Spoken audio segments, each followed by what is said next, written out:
Hello दोस्तों, जय हिंद। स्वागत है आप सबका स्लीपी क्लासेस के यूट्यूब चैनल पे। उम्मीद करता हूं आप सब अच्छे हैं। दोस्तों, आज हम डिस्कस करेंगे 7 इंपॉर्टेंट और रेलेवेंट आर्टिकल जो कि इंडियन एक्सप्रेस और द हिंदू में आए हैं। 7 important articles from the Indian express and the Hindu on the 9th and 10th of August। चलते हैं अपने पहले आर्टिकल की टुवर्ड्स। पहला आर्टिकल है मेंडिंग फेंसेस। ये बेसिकली किस कंटेक्स्ट में है, बिकॉज आपको जैसे पता है कि असम और मिजोरम के बीच में काफी टाइम से तनाव बना हुआ है पिछले 2 हफ्तों से। तो अभी इसके इंप्लीकेशंस क्या है on the whole North East region. इस कंटेक्स्ट में है, the context is the peace and trust between Assam Mizoram, important for the Act East policy. तो इसके बारे में हम बात करेंगे आगे जाके। Now what are the regional implications for the interstate disturbances. तो पहले तो ये बात समझनी जरूरी है कि North East as a region पे, इन दोनों स्टेट्स के बीच में जो लड़ाई चल रही है उस पे नॉर्थ ईस्ट रीजन पे क्या इंपैक्ट है। तो पहला तो है डेफिनेटली एडवर्स इकोनॉमिक इंपैक्ट्स होगा। So this will be felt in all the regions across all the states in North East. Then secondly, because of जो बॉर्डर पे जो ब्लॉकेजेस हैं असम के और मिजोरम पे, उसके चलते बहुत सारी कमोडिटीज़ हैं, बहुत सारी गुड्स हैं जो कि अक्रॉस द बॉर्डर्स नहीं ट्रेड हो पा रही हैं। So definitely that would lead to a rise in prices and shortage of commodities. Thirdly, because COVID के चलते नॉर्थ ईस्ट में भी कोविड केसेस अभी काफ़ी राइज में हैं। सो कोविड के चलते including in Mizoram and Assam, essential supplies are blocked by public agitation. So जैसे कि आपको पता है कि बॉर्डर्स पे अभी सील करा हुआ है, असम और मिजोरम की बॉर्डर को भी सील किया हुआ है, तो उसके चलते जो सप्लाईज हैं वो नहीं पहुंच पा रही हैं। ठीक है। Centre must ensure that national highways have a seamless passenger and freight traffic. ठीक है। और उसके बाद images specially of violence and confrontation going viral. ये इस तरह की जो इमेजेस फ्लोट हो रही हैं सोशल मीडिया पे, सोशल मीडिया वेबसाइट्स पे, ये बहुत ज़्यादा इंपैक्ट करेगा इन्वेस्टर सेंटिमेंट पे भी, बिकॉज बहुत सारे इन्वेस्टर्स हैं जो इंटरेस्टेड होंगे नॉर्थ ईस्ट में इन्वेस्टमेंट्स करने के लिए, बट इतनी पॉलिटिकल वायलेंस को देख के, इतना टर्मोइल देख के शायद इन्वेस्टर्स को भी डर लगेगा वहाँ पे इन्वेस्ट करने से, और इसके चलते बहुत सारी ऐसी इंप्लॉयमेंट अपॉर्चुनिटीज़ हैं जो वहाँ पे नहीं जनरेट हो पाएंगी। ठीक है। उसके बाद अभी परसेप्शन क्या है नॉर्थ ईस्ट का in general. So what is the general perception of north east. So public image of north east since a long time has bean shaped by conflict and confrontation. ठीक है। Insurgency, terrorism, इस तरह का violence north East में बहुत सालों से चलता आ रहा है। पर इस बार हुआ यह है कि दोनों स्टेट्स के बीच में इतनी प्रॉब्लम हो गई है जो कि रिजॉल्व नहीं हो पा रही है। राइट। उसके रिगार्डिंग हमने डिस्कस भी किया था लास्ट वीक, जो हिस्टोरिकल सिग्निफिकेंस था इन दोनों के बीच में, मिजोरम और असम के बीच में जो लड़ाई हो रही है। उसके बाद sustainable peace continues to be elusive through although the flawed insurgencies have failed and fallen. तो एक कंसिस्टेंट पीस नहीं बन पा रही है। टेरिटोरियली स्टेट्स को काफ़ी इश्यूज हैं असम के साथ, चाहे वो मिजोरम है, चाहे वो मणिपुर है, इनर परमिट लाइन के ऊपर भी काफ़ी इश्यूज हैं। तो ये जो टेरिटोरियली जो रीजन्स डिफाइंड नहीं हैं और जो डिस्प्यूट्स हैं बिटवीन द बाउंड्रीज, ये अब काफ़ी लंबे समय से चलते आ रही हैं। ऑल्दो कोई मेजर इंसर्जेंसी की प्रॉब्लम नहीं आ रही, बट ये टेरिटोरियल डिस्प्यूट्स रिजॉल्व नहीं हो पा रहे और कंसिस्टेंट पीस प्रोसेस नहीं बन पा रहा। एंड इसके चलते बहुत सारे लाखों नौजवान हैं, lakhs of young people from the region, despite the discrimination and pressures, they have moved to other parts of the country for livelihood purposes. So because obviously अगर investment opportunities, employment opportunities north East में नहीं आएंगी तो रोजी रोटी कमाने के लिए जो वहाँ का यूथ है उनको कहीं और जाना पड़ेगा। ठीक है। और बहुत सारे ऐसे नौजवान हैं जो कि different parts of the country में काम अभी कर रहे हैं। तो ये परसेप्शन है नॉर्थ ईस्ट का in general. Way forward, so communities at the border, stakeholders such as the business leaders, civil society के जो लोग हैं, they all need to be involve. एक होलिस्टिक डिस्कशन होना बहुत जरूरी है, एक होलिस्टिक डायलॉग होना बहुत जरूरी है, ताकि सस्टेनेबल पीस आ सके और सस्टेनेबल सेटलमेंट प्रोसेस वहां पे हो सके।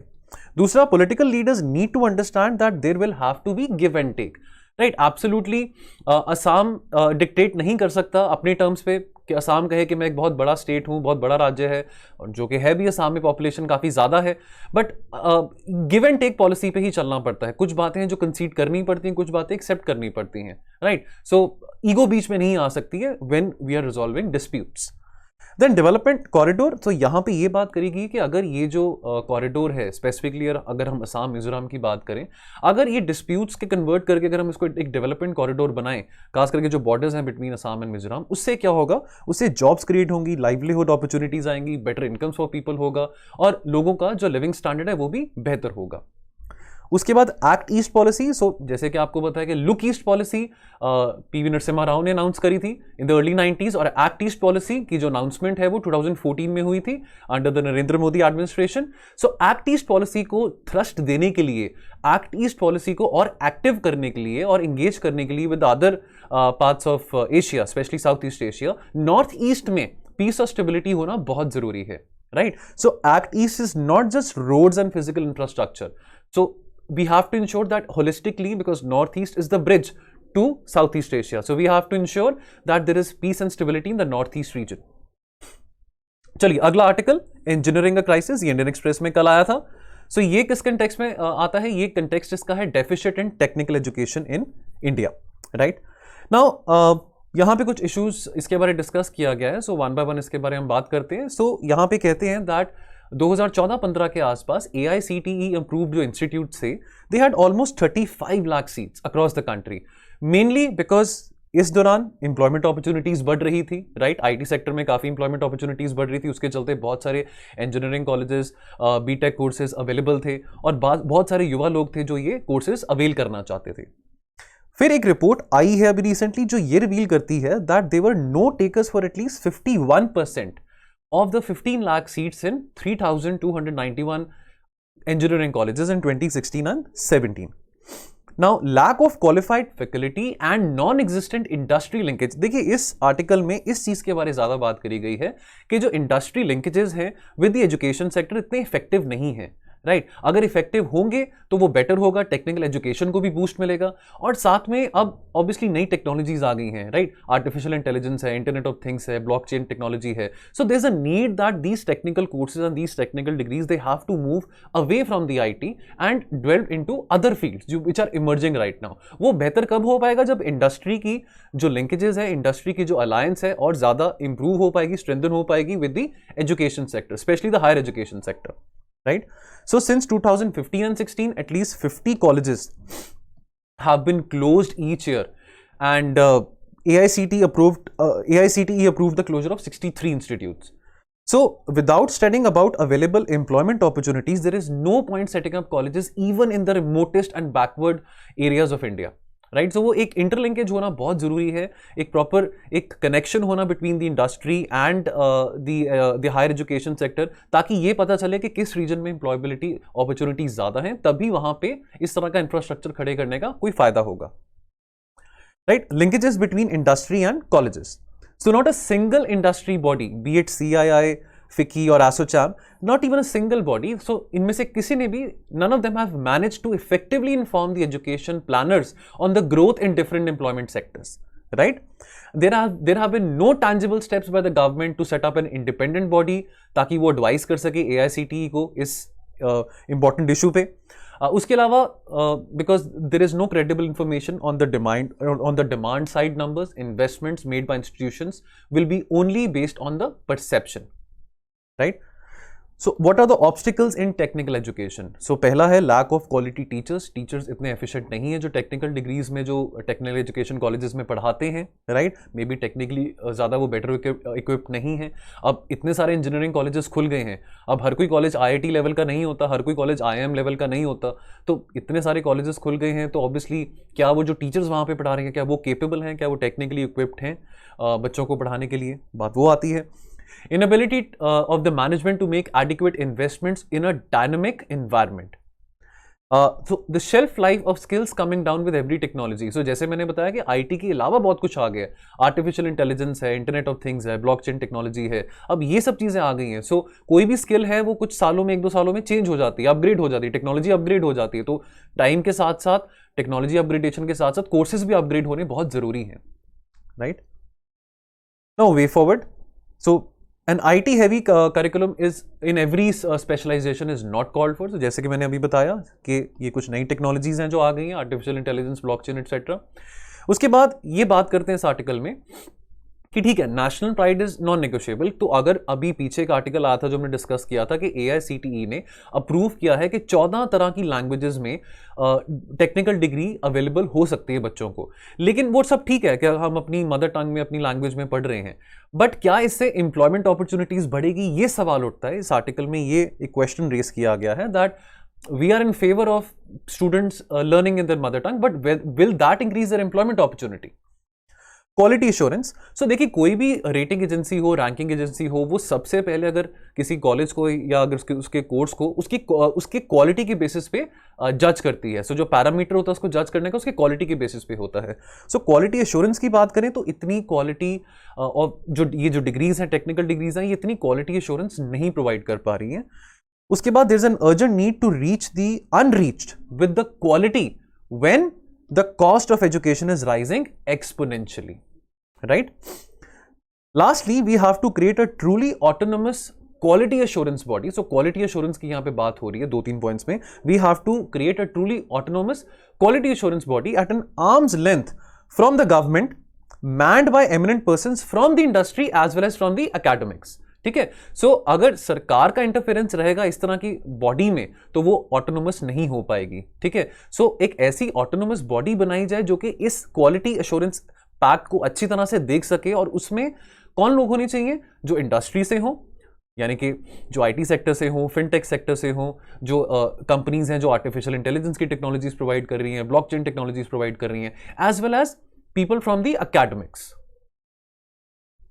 चलिए अगला आर्टिकल है जी, the sovereign right to tax is not absolute. ये कल आया था, राइट? तो जैसे कि आप जानते हैं, जो रेट्रोस्पेक्टिव टैक्सेशन को लेके अभी पीछे न्यूज में काफी बात चल रही थी कि 28 मई 2012 से पहले ये जो लॉ है अप्लाई नहीं होगा।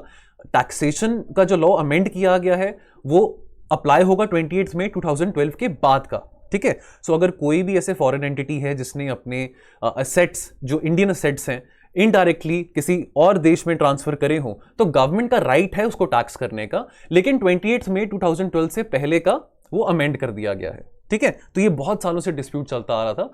सो यहां पे इस आर्टिकल में ये कहा गया है कि टैक्स करना वो एक नॉन नेगोशिएबल सॉवरेनिटी है एक कंट्री की। हर एक कंट्री का अपना दायरा होता है, डोमेन होता है। Any country can tax. International taxation में भी इंडिया के पास वो राइट है, बट विद लिमिटेशन। अब वो क्या लिमिटेशन है उसके बारे में हम थोड़ा पढ़ते हैं। सो पहली बात करी गई है ISDS के बारे। सो ISDS क्या है? Investor state dispute resolution tribunals. So they have recognised the fundamental principle that taxation is an intrinsic element of the state's sovereign power. तो ये जो पावर है इसको कोई नहीं ले सकता। तो अगर स्टेट चाहेगी किसी को टैक्स करना, तो state can tax that company और that entity. The state has the full right for that, no question. ठीक है। It is also held by the ISDS that whenever a foreign investor challenges the state's taxation measures, तो भी ये माना जाता है कि अगर एक फॉरेन इन्वेस्टर अगर स्टेट के किसी टैक्सेशन पॉलिसी को या टैक्सेशन मेजर को चैलेंज कर रहा है, तो ये ऑटोमेटिकली प्रिज्यूम किया जाता है कि जो टैक्सेशन मेजर स्टेट ने उठाया होगा, यानी कि कंट्री ने उठाया होगा, वो वैलिड होगा और लीगल होगा। ठीक है। तो यहां तक इस बात को सपोर्ट दिया जाता है।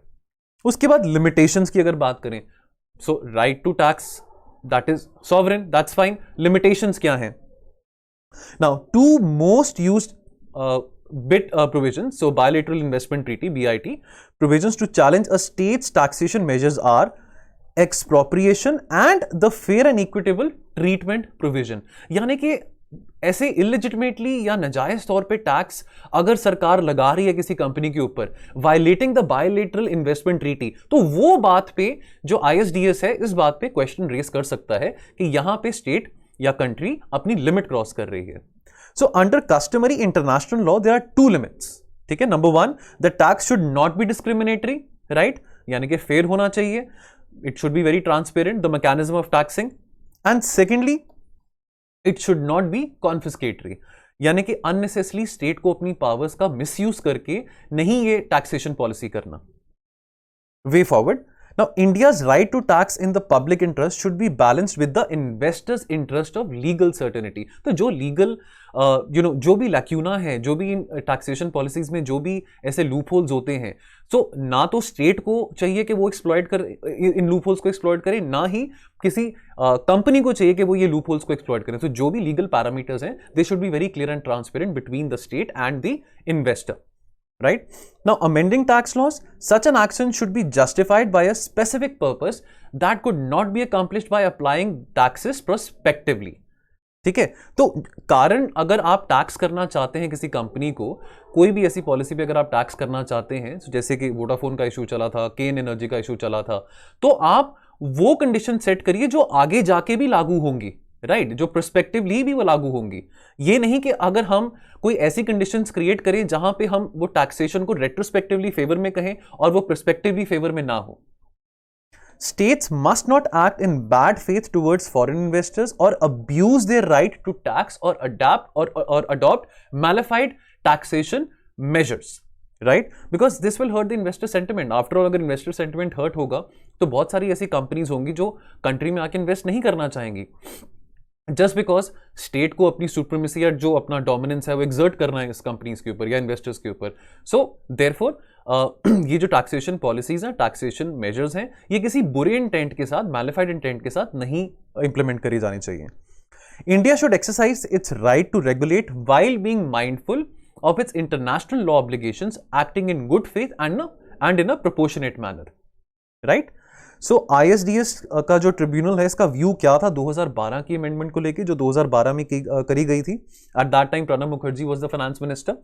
सो India argued that the 2012 amendment was to ensure that foreign corporations who use tax havens, जो फॉरेन कॉर्पोरेशंस जैसे कि यहाँ पे वोडाफोन की बात अगर करें या केन एनर्जी की बात करें, तो ऐसा सरकार का ये कहना था कि जो फॉरेन कॉर्पोरेशंस हैं ये ऐसी कंट्रीज यूज करती हैं जहां पे टैक्स लॉस बहुत लीनियंट होते हैं, ठीक है, और वहां उन कंट्रीज में जो एसेट्स इंडिया से एक्वायर किए गए होते हैं, तो अगर कोई कंपनी एक्वायर करी है इंडिया में, ठीक है, मर्जर एक्विजिशन हुआ है, तो वो जो एसेट्स इंडिया से एक्वायर करके जो बाहर उन टैक्स हेवन्स में भेजे जाते हैं, तो उस पे इंडिया का राइट है टैक्स लिवाई करने का उस पर्टिकुलर एंटिटी पे, उस पर्टिकुलर कंपनी पे, ठीक है। The tribunal held that this objective could be achieved by amending the income tax law prospectively, not retrospectively, ठीक है। तो ट्रिब्यूनल ने सिर्फ यही बात कही थी दैट ओके, आपको कोई डिनाई नहीं कर रहा कि आप टैक्स ना लिवाई करें, आप टैक्स लिवाई करें, लेकिन आप ये अपने इनकम टैक्स में अमेंडमेंट करके, इनकम टैक्स लॉ में अमेंडमेंट करके कर सकते हैं प्रोस्पेक्टिवली, ना कि आप कहें कि 10 साल पहले कुछ ऐसी चीज एक्वायर करी गई थी तो उसका हमने टैक्स नहीं लिया था, उसका टैक्स हम आज 2012 में लेंगे। तो ये बात। अब ISDS क्या है? So prelims point of view आपको ये पता होना चाहिए that what is ISDS। So ISDS क्या है? It is an instrument of public international law whose provisions are defined by a number of bilateral investment treaties, ठीक है। तो जो ISDS है यानी कि investor state dispute settlement, this is associated with the international arbitration under the rules of International Centre for Settlement of investment disputes of the world bank, ठीक है। तो ये बात आपको पता होनी चाहिए। तो EU ने यह भी कहा है, यूरोपियन यूनियन ने यहां तक कहा है that it will only hold free trade talks with India only after the conclusion of a new bilateral investment treaty with India. So ये जो भी BITs हैं इंडिया के साथ, वो यहाँ पे थोड़ा ब्रीफली मेंशन्ड है। सो इंडिया ने अपनी पहली जो BIT थी, बायलैटरल इन्वेस्टमेंट ट्रीटी थी, यूनाइटेड किंगडम के साथ 1994 में साइन करा था, और सिंस 1994 इंडिया के पास 75, इंडिया ने 75 स्टेट्स के साथ BITs यानी कि बायलैटरल इन्वेस्टमेंट ट्रीटी साइन करी हुई है। So again this is for prelims point of view. चलिए अगला, ये आर्टिकल आज आया द हिंदू में, ठीक है। The shaky foundation of labour law reforms, ये हिंदू में आर्टिकल आज आया है। सो ये क्या बात करता है? सो इसका कंटेक्स्ट है labour reforms remain elusive in reality. अब सरकार ने इनैक्ट किया था the code on wages and 3 तरह के और कोड्स थे। सो ये बेसिकली लेबर लॉ रिफॉर्म्स की जो रेगुलेशन थी, जो बिल था, ये 2019 में पास किया गया था, और उसके बाद the industrial relations code, the occupational safety, health and working conditions code and the code on social security, ये सितंबर 2020 में पिछले साल पास किया गया था पार्लियामेंट में, ठीक है। नाउ अब इस आर्टिकल में जो ऑथर है वो ये कहते हैं दैट इसका जो इंप्लीमेंटेशन है वो इतना अच्छा नहीं हुआ, यानी कि जो बातें ऑन पेपर लिखी गई हैं, जो बातें वो बिल में, जो बातें जो लॉ में पास करी गई हैं, वो काफी इंप्रेसिव है, बट उसका जो आउटकम है इन रियलिटी वो इतना अच्छा नहीं है अभी तक सो फार। सो कुछ बातें ऑब्जर्व करी गई यहाँ पे that major states such as Tamil Nadu, Kerala, West Bengal, Maharashtra, Haryana and Delhi, they have not issued the draft rules under any codes, ठीक है। So these are big states, right? And these are rich states also.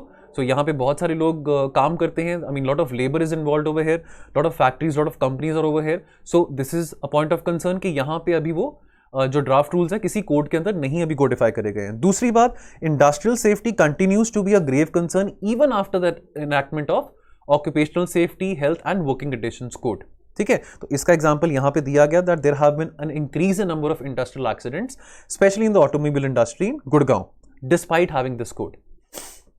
उसके बाद the non statutory floor level minimum wage that still remains a mere 178 rupees, 178 rupees, ठीक है। Still even as the wholesale price index inflation वो 12% तक पहुंच चुका है, लेकिन जो मिनिमम वेज है वो अभी भी डिस्पाइट मिनिमम वेज की बात करेगी लेबर लॉज में, लेबर जो बिल पास किया गया था, उसके बावजूद भी अभी जो मिनिमम वेज है वो 178 रुपीज ही है, right.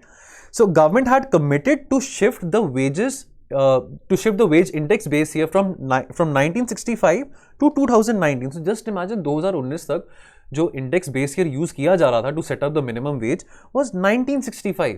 So that is good कि ये लॉ चेंज हुआ 2019 में, इसका रिफॉर्म आया, बट इसकी जो इंप्लीमेंटेशन है अभी भी ऑन पेपर, इसकी जो इंप्लीमेंटेशन इन रियलिटी अभी भी नहीं हो पाई है।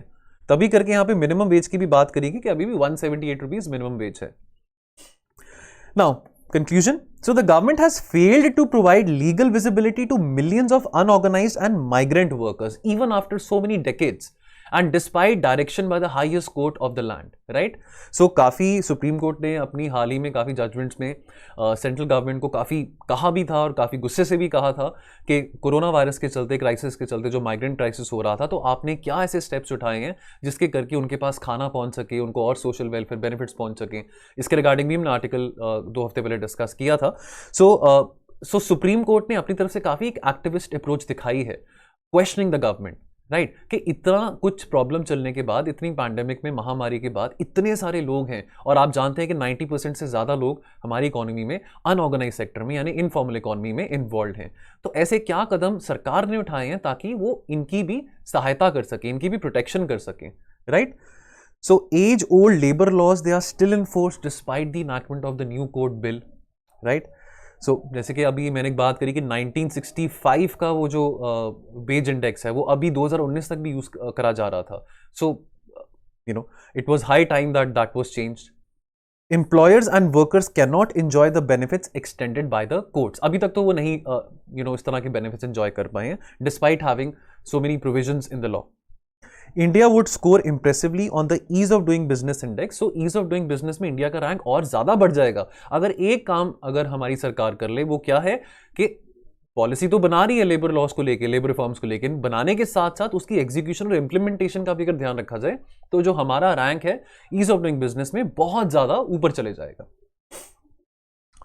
चलिए अगला आर्टिकल है revisit the idea of ageing out India's coal plants. ये हिंदू में आर्टिकल कल आया था जी। सो इसमें कंटेक्स्ट ये है that will ageing out of India's coal plants, क्या वो बेनिफिट करेगा कि जो भी 20-25 साल से पुराने कोल प्लांट्स अगर हम उसको रिटायर कर दें, उनको हम बंद कर दें, तो इससे इंडिया को बेनिफिट होगा या क्या होगा या नहीं होगा, ठीक है।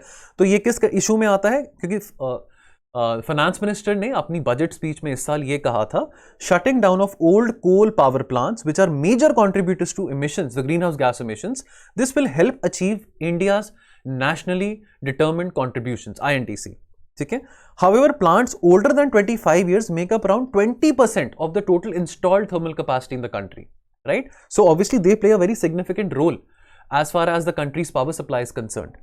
तो इतनी आसानी से उनको रिटायर कर देना या उनको बंद कर देना, शट डाउन कर देना, ये transition will it be easy or will it be difficult? Now benefits of retiring the old plants, तो पहली बात तो इकोनॉमिक और एनवायरमेंट बेनिफिट्स हैं, तो इसमें तो कोई डाउट नहीं है दैट इकोनॉमिकली और एनवायरमेंटली हमको बेनिफिट होगा of shutting down coal plants older than 25 years. In fact काफ़ी स्टेट गवर्नमेंट्स को ये भी कहा गया कि अगर आपके पास पावर परचेज एग्रीमेंट्स हैं with a particular power plant which has been more than 20 years और 25 ईयर्स से ज़्यादा उस पावर परचेज एग्रीमेंट को हो गया है, तो आप उसको भी कैंसिल कर सकते हैं, ठीक है। Availability of under utilised newer and more efficient coal based capacity means that shutting down older inefficient plants will lead to improved efficiencies, definitely. उसके बाद uneconomical for old plants to install pollution control equipment, ठीक है। Pollution control equipment install करके जो emission standards है वो meet किए जा सकते हैं, लेकिन इतना इकोनॉमिकल नहीं होगा, यानी कि जो ओल्ड कोल प्लांट्स हैं उनको महंगा होगा ये ऐसे इक्विपमेंट्स इंस्टॉल करना। So now does this efficiency, जो ये बेनिफिट्स अभी हमने बात करी है, will that translate to savings, tangible savings? तो पहली बात तो ये की जाती है दैट ये सब कुछ करने के बाद भी हम शायद 5,000 करोड़ से भी कम सेव कर पाएंगे साल में, which is just 2% of the total power generation cost. तो इतना कोई मैसिव सेविंग नहीं हो पाएगा, 5,000 करोड़ तक ही सेव हो पाएगा। Also savings in coal consumption by newer coal plants is also likely to be only in 1 to 2% range. Again, तो वो एफिशिएंसी जो इंक्रीज होगी वो भी कुछ ज्यादा इंक्रीज नहीं होगी। Although all coal plants should reduce emissions, all coal plants should reduce emissions, इसमें कोई डाउट नहीं है। We would want to see a future जहां पे there is no ministry of coal. I mean, जहां पे हम अपनी जो बिजली की उत्पादन है, बिजली की जो जनरेशन है, वो कोल से नहीं बट आगे जाके रिन्यूएबल एनर्जी से ही कर रहे हैं। So we would want that, fine. But some old plants that may continue to be economically viable even if they install pollution control equipment, ठीक है। सो कुछ हैं पावर प्लांट जो हो सकता है जो अभी भी इकोनॉमिकली वाइबल हो, बेशक अभी वो green house gas emission produce कर रहे हैं, तो अगर वहां पे इंस्टॉल कर भी दिया जाए पोल्यूशन कंट्रोल इक्विपमेंट तो भी कोई हर्ज नहीं है, अगर वो इकोनॉमिकली वाइबल ऑपरेट कर रहे हैं तो। Risk associated with retiring the old age plants, तो नंबर 1 है the old thermal capacity. So the old thermal capacity with lower fixed cost until other technologies can replace them at scale. तो ये जो नई टेक्नोलॉजीज हैं ये रातों रात नहीं आएंगी, इट विल टेक टाइम, और इंडिया की पावर नीड्स बहुत ज़्यादा हैं। सो जो अभी इंस्टॉल्ड कैपेसिटी है कहीं वो डिस्टर्ब ना हो, बिकॉज ये जो पावर प्लांट्स हैं जो 25 साल से ज़्यादा या 20 साल से ज़्यादा हैं, आफ्टर ऑल ये कम से कम 20% इंस्टॉल्ड कैपेसिटी तो भी रखते हैं पावर जनरेशन में इंडिया में। तो अगर कोई ऑल्टरनेटिव अभी नहीं है तो एटलीस्ट अभी के लिए जब तक कोई ऑल्टरनेटिव नहीं आता तब तक इसको अगर रिटायर ना भी करें तो कोई हर्ज नहीं है। Capacity value of the old capacity is critical to meet instantaneous peak load and to meet load when renewable energy is unavailable, ठीक है। तो ये बहुत इंपॉर्टेंट बात है। We are definitely moving towards, हमारे बहुत एम्बिशियस टारगेट्स हैं। सो फॉर एग्जांपल बाय 2030 हमारा 450 गीगावाट्स का टारगेट है to generate electricity using renewable energy, which is good, which is very good. But जब तक वो अवेलेबल नहीं होता, जब तक वो टेक्नोलॉजी हमारे पास अवेलेबल नहीं होती, और इस बात की गारंटी भी नहीं है कि रिन्यूएबल एनर्जी पूरा साल अवेलेबल रहेगी हमारे पास, ठीक है, तो तब तक इसको हमको रिटायर आउट नहीं करना चाहिए, ठीक है। So retirement of coal based capacity could result in real or perceived electricity shortage in some states. So conclusion, so nobody is saying that no old plant should be retired, यानी कि ऐसा नहीं कहा जा रहा कि inevitably old plants को retire करे ही ना, but using age as the only lever to drive these decisions can prove counterproductive. So it is wise or prudent to let old capacity fade away in due course. चलिए अगला article है जी, ये code red, ये हिंदू में आज आया है। सो ये किस कंटेक्स्ट में है, जो intergovernmental panel of climate change की जो 6th असेसमेंट रिपोर्ट है उसको लेके इसमें बात करी गई है। सो कोई नई बात नहीं है, सारी बातें पहले भी हो चुकी हैं इस चीज़ को लेके, बट जो चिंताएं जताई गई हैं, जो इसमें बात करी गई है, वो हम ब्रीफली इसमें डिस्कस कर लेते हैं। सो क्लाइमेट चेंज, जैसे कि आप जानते हैं, described by many as a far greater threat to humanity than कोविड-19 because of its irreversible impacts. तो इस नई रिपोर्ट में क्या बातें सजेस्ट करी गई हैं, ये जो अभी चल रहा है आजकल वाइल्ड फायर्स है वो ग्रीस में है, ठीक है, हीट वेव्स चाहे वो कनाडा में है, यूएस में चल रहे थे पीछे, या extreme rainfall events and floods, so ये सब जो हैं they are strongly influenced by changing climate. Number 1 ये हो गया।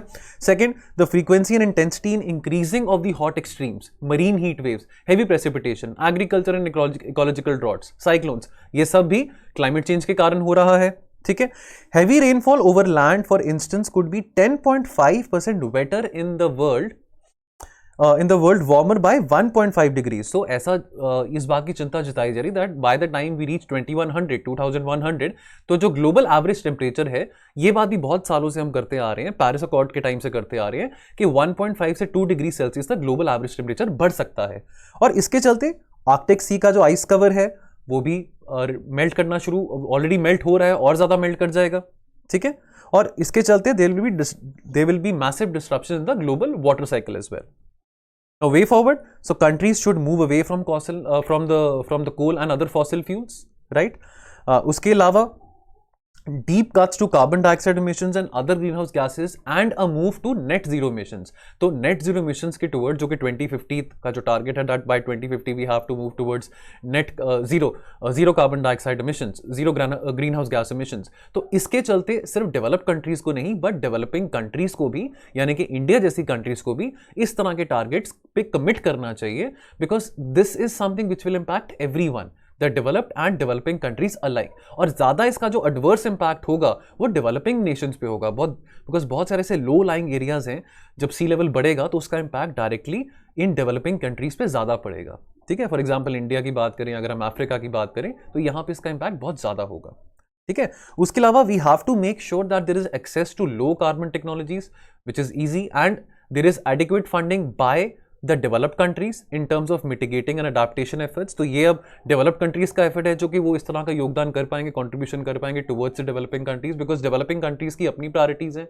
उनकी अपनी नीड्स हैं, उनकी अपनी नेसेसिटीज हैं, उनके पास इतने फंडिंग अभी नहीं होगी कि वो क्लीनर टेक्नोलॉजीज में इन्वेस्ट कर सके। तो ये जिम्मेवारी जो है ज्यादा डेवलप्ड इकोनॉमीज की बनती है।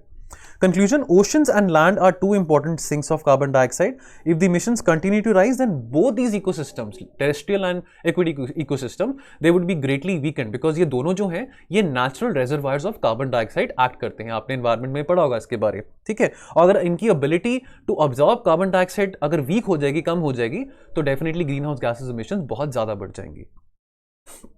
चलिए अगला है जी a circular economy for plastic, ये हिंदू में आज आया है।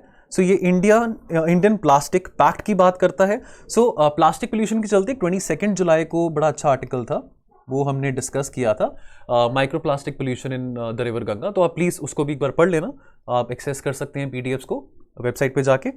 सो एक रिपोर्ट आई है गूगल की जो ये बताती है that unless large scale global interventions are not made, हमको ये इस बात का तैयार हमको हो जाना चाहिए that we will be managing 7.7 billion metric tons of plastic waste globally over the next 20 years. 7.7 billion, right? So that is quite a lot. So what is plastic pact? इसके चलते प्लास्टिक पैक्ट की बात करेगी तो plastic pact है क्या? ये क्या होता है? It is a network of initiatives that brings together all key stake holders, चाहे वो गवर्नमेंट है, चाहे वो बिजनेस है, चाहे वो सिविल सोसाइटी है, all key stakeholders at the national और the regional level to implement solution towards a circular economy for plastics. यानी कि बेसिकली यहाँ पे बात की जाती है to move away from the linear take make waste model and rethink the way we design, use and reuse plastics. ठीक है? So led by a local organization and unites government, business and citizens and ensures that all packaging is reusable, recyclable and compostable. So essential targets क्या होते हैं plastic pacts के? So ये 4 इसके essential targets हैं। पहला है to eliminate unnecessary and problematic plastic packaging through redesign and innovation. दूसरा है to ensure all plastic packaging is reusable and recyclable. ये बहुत इंपॉर्टेंट है, तभी करके सर्कुलर इकोनॉमी की बात करी गई है ताकि जितना हो सके हम प्लास्टिक को रीयूज और रिसाइकल कर सकें instead of throwing it away irresponsibly and increase the reuse, recollection and recycling of plastic packaging. So वो सेम बात यहाँ पे आ गई, रिसाइकलिंग की बात आ गई यहाँ पे।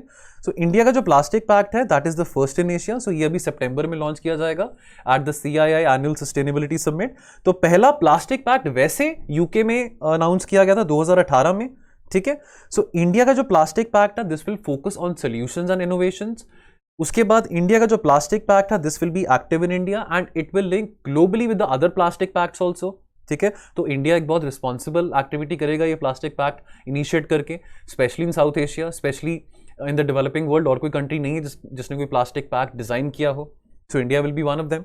Long lasting benefits will be felt across the supply chains of this business, particularly the MSME sector, ठीक है। And apart from benefits to society and economy, the pact would significantly help in reducing the greenhouse gas emissions and the plastic pollution, right? So जो UK का pact था, plastic pact था, that had helped channel over 120 million pounds worth of investments in recycling infrastructure resulting in 3 lakhs यानी कि 300,000 tons of new recycling capacity. और ऐसा भी माना जाता है that the greenhouse gas emissions from the plastic could reach 56 gigatons in the next 20 years, right? और एक इंपॉर्टेंट बात यहाँ पे कि इस प्लास्टिक पैक्ट में जो वेस्ट पिकर्स हैं, ठीक है, जो वेस्ट पिकर्स हैं जो कूड़ा उठाते हैं, राइट, वो अराउंड 40 लाख हैं इंडिया में। So around there are 40 lakhs waste pickers in India. So they will be integral part of the plastic pact for post consumer segregation and collection of plastic waste, ताकि उनका भी जो आमदन है, उनकी भी जो लाइवलीहुड है वो हर्ट ना हो, इस करके उनको भी इस प्लास्टिक पैक्ट में इंक्लूड किया गया है। चलिए, so this is it for today guys. मिलते हैं हम परसों, डे आफ्टर टुमारो, और एडिटोरियल एनालिसिस के साथ। अपना ख्याल रखिए, पढ़ते रहिए, टेक केयर, जय हिंद, थैंक यू।